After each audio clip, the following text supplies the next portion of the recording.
I come from the north of Italy, is the autonomous of Trento, which is also called the Trentino Alto Adige. It's up in the Alps. When I was 10 years old, that's the time when I really beginning to, I knew when I was younger, but when I was 10 years old, I began to really feel the heaviness of the war, you know, that things were not right. Oh, my mother was born in Black Hawk, Colorado, 1902. 1912, she went to Italy with my grandmother, Teresa. She was at the time 10 years old. And she lived over there with grandmother, and she took the other brothers too with her. And so in 1919, the World War came out. So my grandmother decided to stay, World War I decided to stay over there. And so they went through the war over there. And so my mother, you know, at that time she was young, so she met my dad and got married. And we had 9 children. I have 6 brothers and 3 sisters.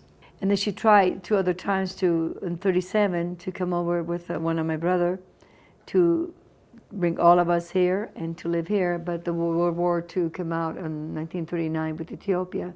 So they told her, okay, you have 2 choices. You can stay in America, or you can go back to Italy with your family, because when you close the passes, then you don't, you know, there's no way that you can go. So she decided to come back over, you know, to Italy.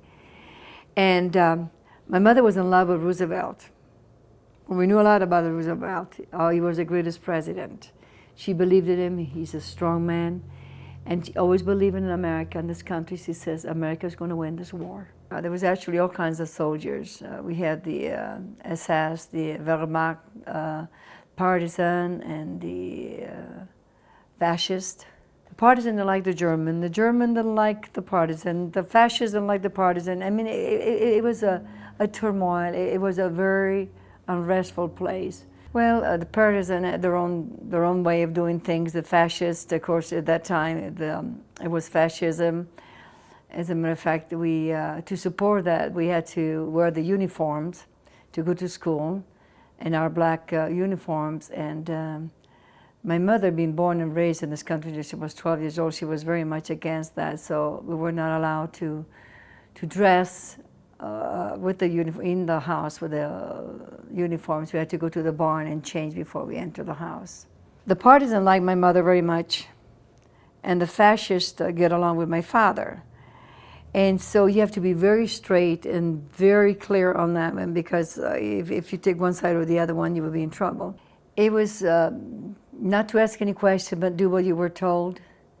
And at that time, the regime was that way. My father was an assistant mayor, was a very busy man, and he had to make sure that his children would follow the rules that was going on at that time, or else he would have been in trouble, although my mother was against it. The Germans, they were very strict, and they were anything that to do anything against them, they would make sure that you get killed or if you get caught. And I remember there was a lot of airplanes that used to go by. You can imagine the noise of an airplane, but you hear 200-300 airplanes going over the sky.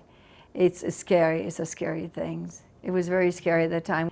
Even in school, we walked about 20 minutes to school. And as soon as we get to school, then the siren would come, and so we had to run home to a refuge. We had a cellar that was quite deep. They got interrupted so many times. To learn anything, it was almost impossible because of the fears. And then almost every day, as soon as you include school, and it takes 20 minutes to get to the school, and you never knew when the siren would come, and it would be like 2 or 3 times a day. We lived up in the mountain, and it was very crowded because the people from the city was very dangerous to live there, so they came to the mountain.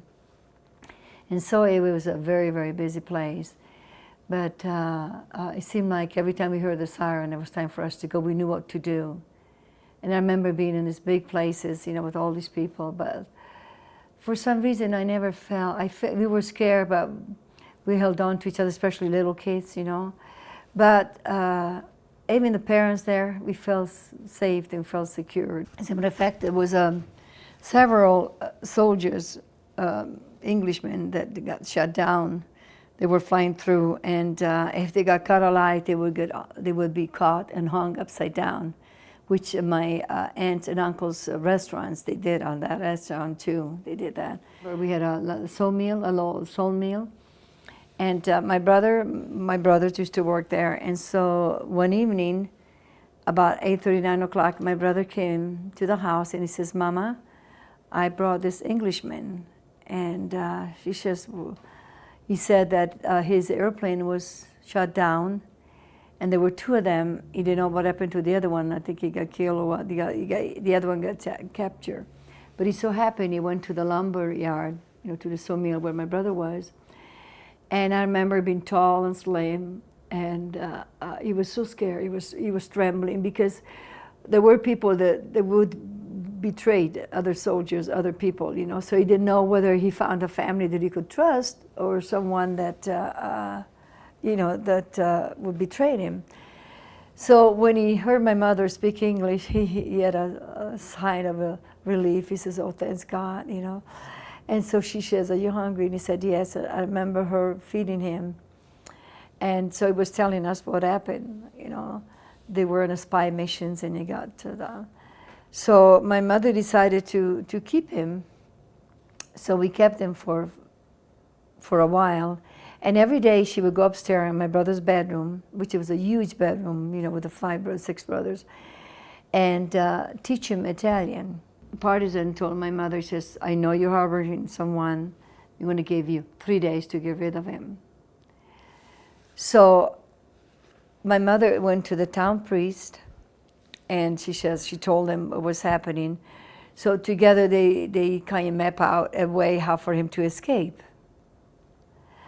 And so the 3rd day came, my mother got him, and she left early in the morning, 5:30. And she went to the big town, Trento. I can still remember him saying goodbye to us and thanking us, that he had a home to stay. And so they were down at this bar waiting.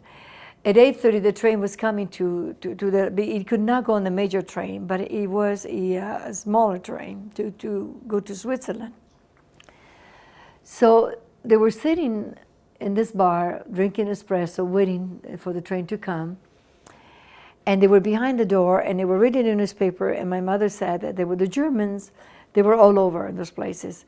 And they used to walk on their heels with the boots. Boom, boom, like that. And this German guard was looking at my mother and this Englishman. And he looked, and he walked, and he looked. So he came to the table, and he said to him, he says, in Italian, "Posso avere una sigaretta?" He says, "Can I have a cigarette?"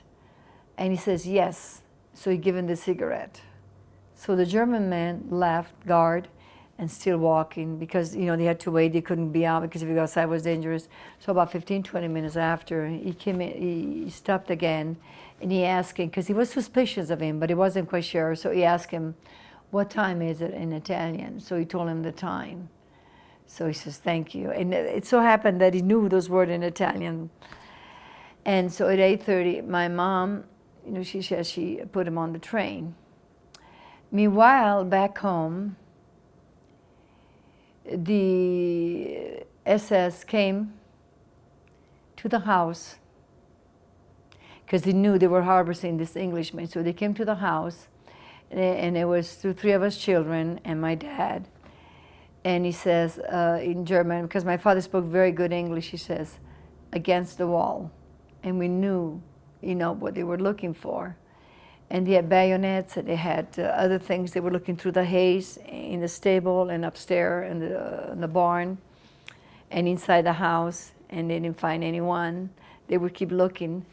Meanwhile, while they were doing all of that, I remember hanging on to my papa, and I was shaking his leg, and he always told him, he says, if we ever get to something like that, you have to be very strong. If I showed emotion or cry in front of them, they would suspect something. But I had to be Papa. Whatever Papa said, that's what we did, our children did. And I was saying, Papa, I was holding on to his pants, and I was pulling down, and I says, "Papa, is Mama coming home?" And he says, "Yes, Mama's coming home." And I believed him. He didn't know. He didn't know either whether she was coming home. But him telling me that, I felt a sign of relief. He says, "Papa said that Mama's coming home, and she's going to come home." So I stood very straight, close to him. And when they came out, the guards, Soldaten came out of the thing, and he said they were saying something to the father. He says, "You're lucky that nobody's here." And because there was German in that town. But they liked my father because he could interpret the German. And he was, like I said, he was a diplomatic. He could get along with anybody. And so because of his liking, they did not, they did not took us in and kill us anyway, knowing that we had this Englishman. And so we went to the bus station, which would come in about 5:36 in the evening, and we didn't know whether Mama was going to be home or not, whether she got caught or so. And so when we saw Mama coming off the bus, it was the happiest moment of our lives to see that she too made it, that she did not get caught and killed. So that was an experience that it was quite frightening for me as a 10-year-old girl. It was something, and still I cannot help but feeling that moment of anxiety and fear. And one thing that I was frightened was also for those big armored cars. It was so big, and they used to come up. And I remember when they came to search for the Englishman, it was a big armored car. So the German came out of his armored car and come down in their uniforms and everything. We used to be frightened by that because they used to surveil all around our town, go in the main city, My father worked on the courthouse, and sometimes he couldn't come home for lunch because he had too much to do.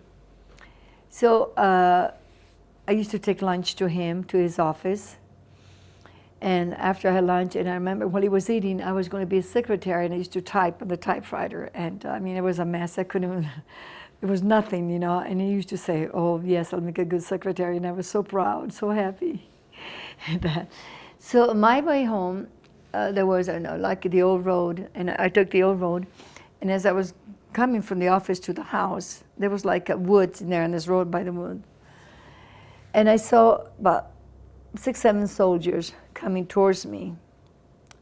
And when I saw that, I said, "There's no way that I can, unless I go back and really run, but they'll chase me." So I got very frightened, but I also got very scared. And I said, "Lord, please help me."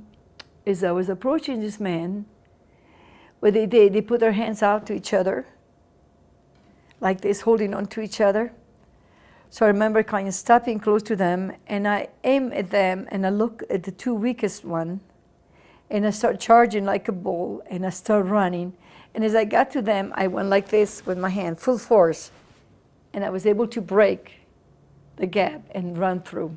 And they never could, and they chased me, but they could never catch me. I could have been, killed and raped and everything, but I guess my guardian angel were there with me to strengthen me, so that was a scary thing. It was very scary. We brought up to not to be sissy, but to be strong in any circumstances, and to live that day as if it was your last, and to be grateful and thankful to God. We used to pray a lot. And so that gave a lot of strength. As the American was approaching, the German was coming north. It was coming north to go the opposite, to go the way, because they were being pushed up. And so because of it, I remember being airplanes being shut down in the mountain, and burned. In the evening, we had a curfew at 6 o'clock. No one could go out of the house, and if you did, then you would have paid the consequences. You could have got shot or put in jail. Then at 9 o'clock, later in the evening, it was blackout. No lights were allowed in the house, in any place, in any houses. There was this airplane called People. It was the American surveillance, that it would go at night around, in the sky and surveil the whole sky. If there was any light, then it would bombard. Bombs would come down. And I remember one specific night, we heard all these noises. It was bombs, and then we also saw fire. And my father, at the time, he was also a fire chief. So he got up, and he went to this small town. It took about 15, 20 minutes to get there. Walking very fast, actually half hour. And since I was fascinated by fire, I thought I'm going to go too. So this little girl, 10 years old, sneaked behind it. I wasn't too close to him because if he knew I was behind, he wouldn't let me go. So and we got to this town, and it so happened that it was our cousin of ours that was having a baby. She was born in a baby, and somehow they turned on the light, and sure enough, her house was in flame. And my daddy went through the house and took her and the baby down. And she was okay. I mean, it was, my father was it was the second time he went through fires. See, there's no fire hydrants or fire trucks in those days.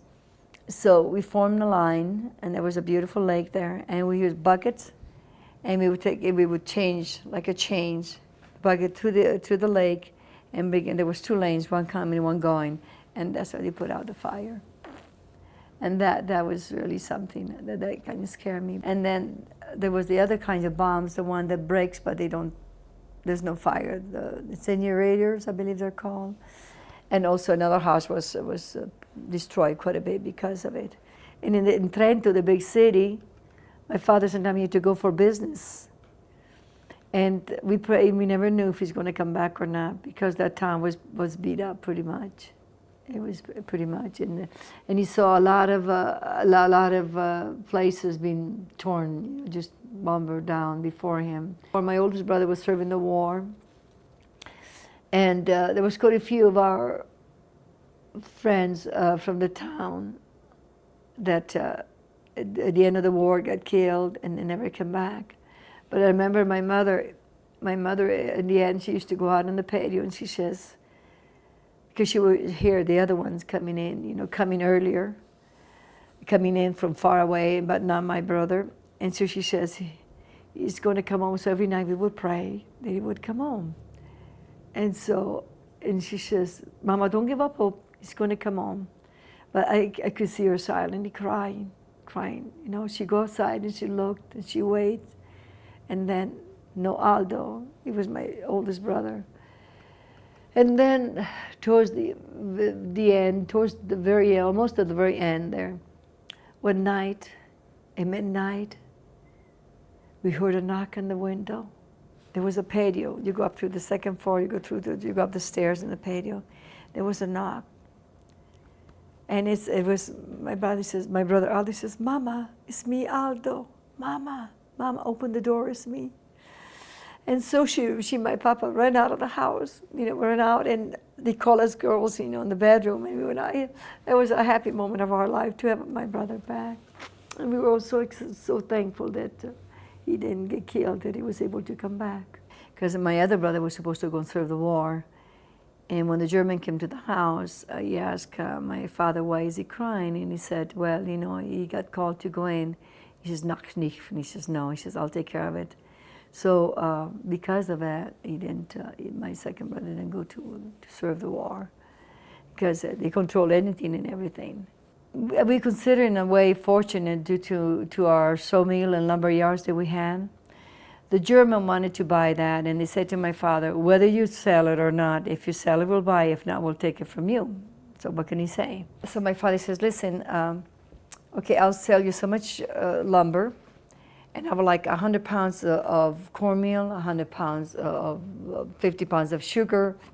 He would exchange, instead of taking money, he would get the food. We had a ration card, and it was so much per person, and at that time, we were 12 of us, 9 of us children, my mama, my papa, and my uncle. But even at that, we were limited, I mean, that had to last you a long time, so you can imagine at that age we were so hungry, but you only ate so much. My father, he always knew the first news that would come out, like he would get the first 10.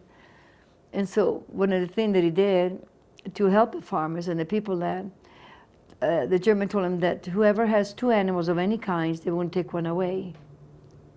So my father would go to the town or send someone to say, okay, this is what's going to happen. They say you have 2 cows and your neighbor doesn't have any. Give one of your cow to your neighbor and you all can keep it. Otherwise, we'll take it away and the other neighbors won't have anything. So because of it, they were able to survive, barely to survive, or else they would have died of starvation.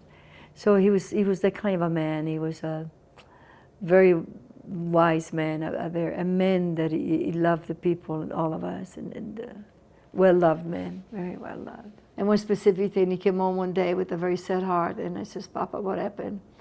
So there was a truck full of apples, and this little boy was running. He was hungry, and he was running after the truck to get an apple, and the German shot him.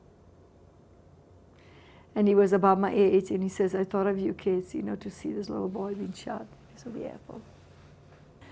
And one time, there was some two German that passed by, so the partisan thought they're going to go ahead and shoot them. So the German find out, and it was two partisans from the Valle di Fiemme, from this city of Fiemme, and they went and burned the whole town down. I remember towards the end there was this manifest, those paper manifests that come. There was all kinds to do this and to do that, and not to trust this and not to trust that. And they were telling us that the Americans were coming, so we were happy at that time. And but we were happy, but we could not show, as long as the Germans were there, we could not show. We had a Radio Londra, that if you get caught listening to that, you would again get killed. They would kill you. So she would go into the bedroom, and we had two doors, the door of the bedroom, then there was another room and another door. So while she would listen to where the Americans were approaching, she listened to the Radio Londra, and us children would take turns at the door. We had our signal that if somebody would come in, then she would hide the radio in the closet over the clothes and all like that. It was in the spring, 44, and I went for wild flowers with my girlfriend, and I fell. It was a lot of water, and I fell, and I broke my arm. So I went to the doctor, and he said that, I thought I broke my arm, but I went to the doctor, and I remember him waking my mother and said, yes. So I had to go to another big city to go there, and our place was called Valle di Pinè, and it has two lakes. And at that time, the Allies were up in Valle di Pinè, and they were on the other side of the lake. So my uncle took me and my sister on the horse and a buggy. No, it was actually like a sled, because it was a little bit of, it was in March, it was a little bit of snow, to the doctor. And I remember the doctor, he fixed my arm with no medicine, nothing. And I remember jumping, and I got on top of it, because he was a close friend of the family. And so to my sister, that was in the morning, but the bus wouldn't come until evening, and it was too long to walk. So we find out that there were the Allies on the other side of the lake. So I said to my sister, let's go on the other side of the lake and ask for a ride. So she said, are you crazy? I'm not going to take a chance. Oh, come on, sis. Says, my arm hurts very much. I said, let's go. So we walked over there. So we said, hey, does anybody speak Italian?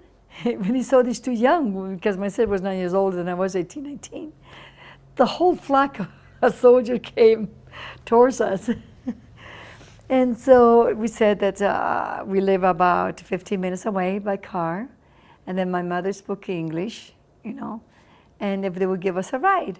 And we went into this Red Cross, a big Red Cross, and we had soldiers. I was sitting on the side, my sister on the other side, and we soldiers all over. And sure enough, so we get to the house, and we walk in with all these men. My mother says, oh, Dio mio. She says, what happened to my girls? I says, Mama, americani, parlano americano.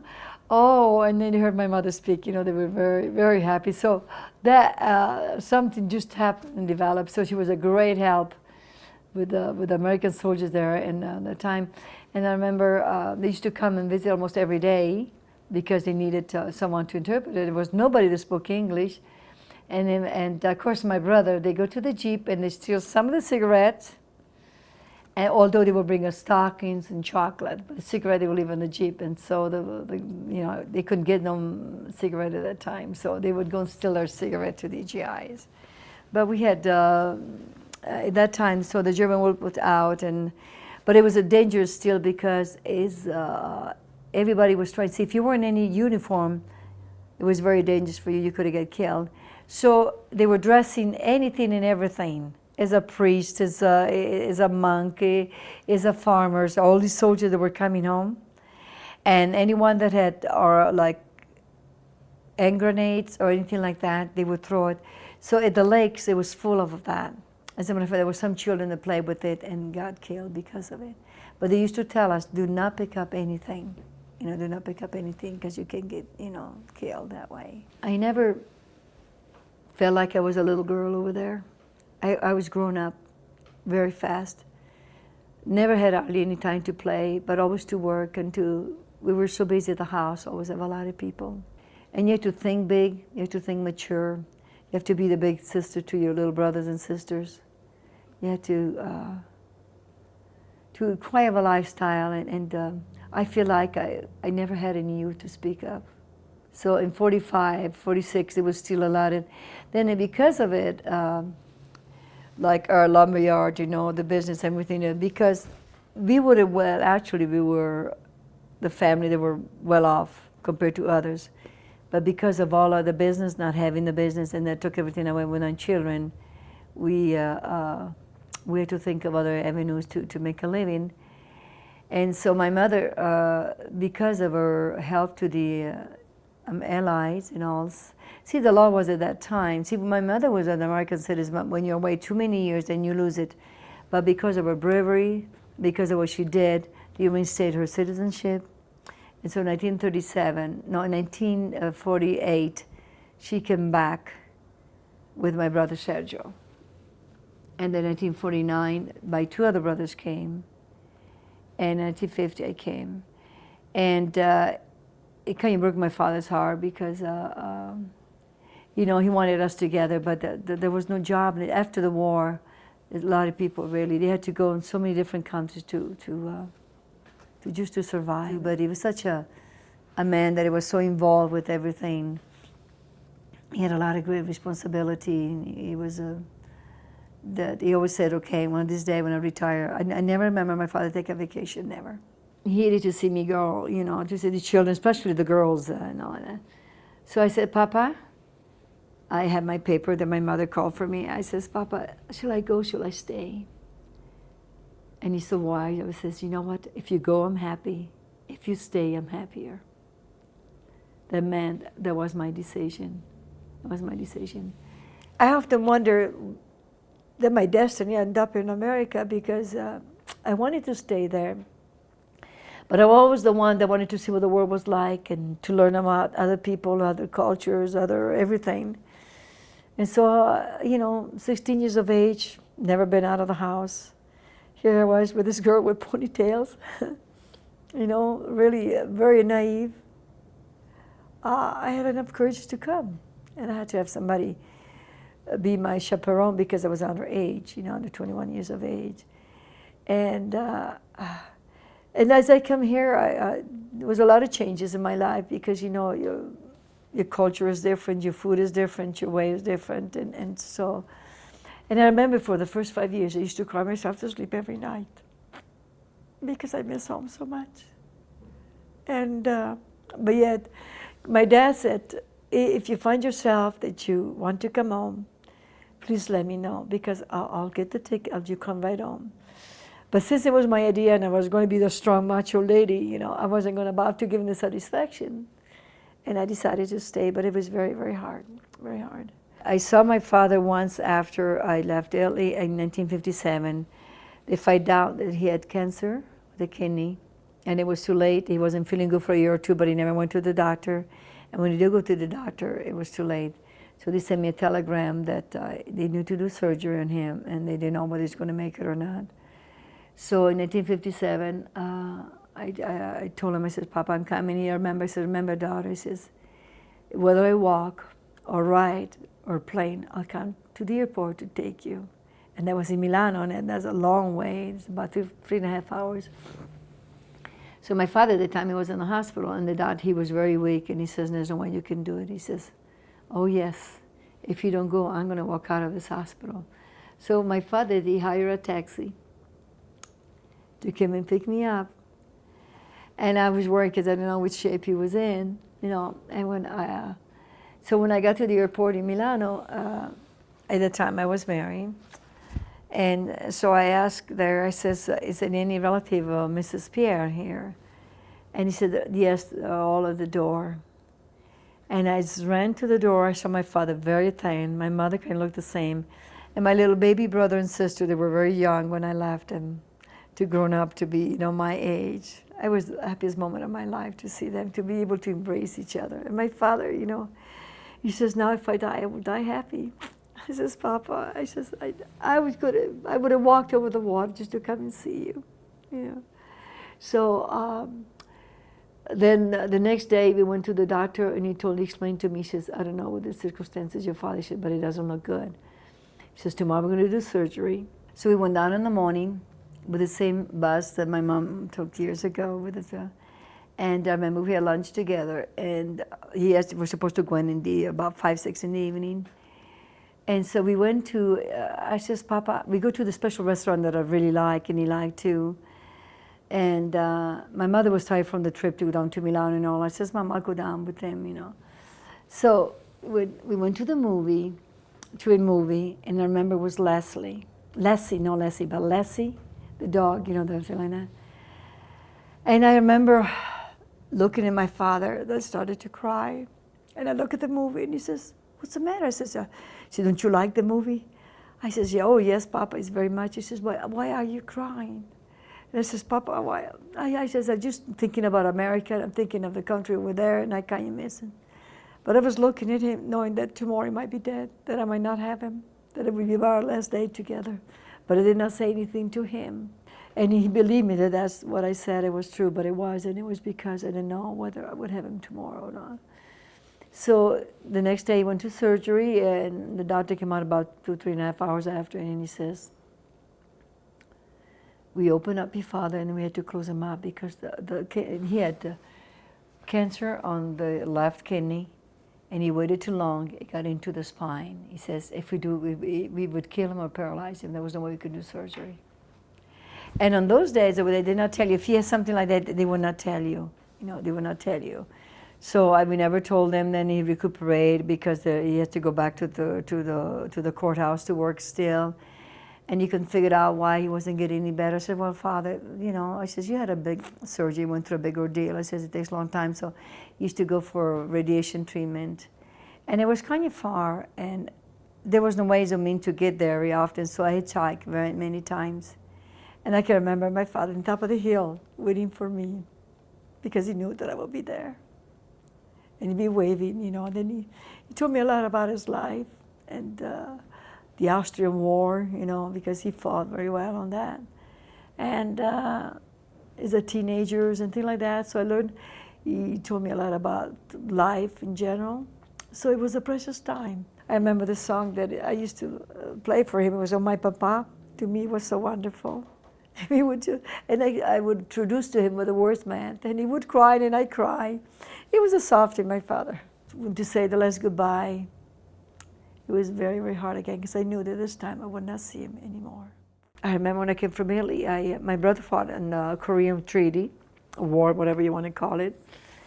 And I remember that I want to go and join too, because my desire was to serve this country. And I remember going down to 15th Street in Arapahoe, and I was going to join. Well, first of all, I was an American citizen,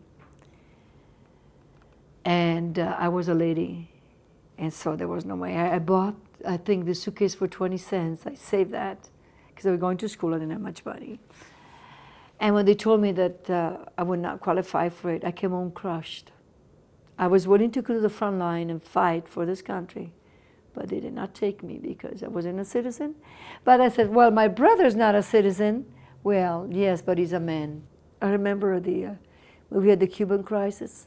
I lived in California at that time. And I had a little kid. And everybody, they were going to the store, taking everything out of the grocery store, and I went to learn what I can do to help people, to protect people. Not to worry about, if you're going to go, we're all going to go. You're going to call me up to go fight, I'm ready. Well, what I can do, I can fix some pasta. Can I be a cook? Freedom is a big word with a big price. And I think American people are spoiled. They don't know the meaning of freedom. In Normandy, what my husband, all of these men did, it touched my heart because it was a commitment. They commit their lives to our safety, to what we're now enjoying. They would take so much for granted. as I was over there, I would feel. I asked some of those men. I says, "How's you feeling about serving this war? You know, about serving our country? Is it because you feel like you had to, you wanted to, or is it because of the belief, or because you want to, or for the freedom of this country?" He said, "We're here because we believe in what we're doing." I said, "How do you feel with this controversy that is in the United States?" He says, "We cannot be bothered like that. We're here to do a job, and that's what we're going to do." So that made me feel good. I tell you, they were so proud. And so sad, they don't show you things, the good things over there that are happening, anything that is, because that doesn't make story.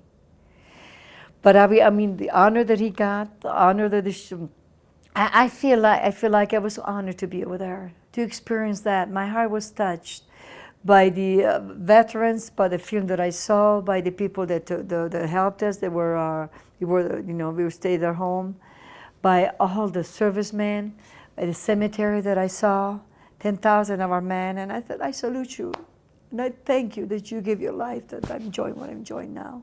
Going through a war and then see everything that this country have, the freedom, even now, my heart goes out to our fighting men and women in Europe that are fighting, giving their lives, and our country, our president, for us to enjoy the freedom that we have. Unity makes strength. I never see a country that is so divided as it is now. And wrong becomes right, and right becomes wrong. So what is there? What is there to hang on to? And people like us as well, we need to stand strong together. There's an Italian saying that la forza fa l'unione. Unity makes strength. In unity we can do it, but the way we are now, I don't know. So like I said, I'm concerned, but I'm not desperate. But I pray every day for this country. I don't think they know the word of freedom. When I see what's happening, I read up and the people over there and what their culture, we're nothing to them. Don't you think that they won't be here again? It's for our safety.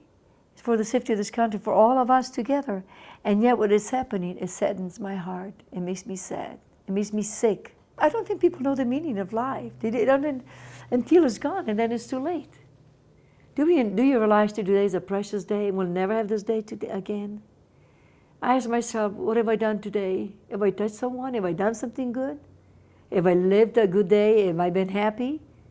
Or am I a miserable nobody? The choices are ours. Nobody else. We make a choice. And I choose to do right and to be right. And if I can make you smile today. My motto in life is, I pass by this life only once. Therefore, any good that I may do it, let me do it now, for I'll never pass by this way again. I think what a war does, it makes you appreciate life. And it gives you a different view, and it makes you stronger. That no matter what comes around you, you survive. It teaches you to survive. It does. It makes you a better person. I stand 100% behind it. Our president and our leaders, I pray for them every day. And if I was to go back 50 years, I would join to serve this country. That would be the desire of my heart. God bless America.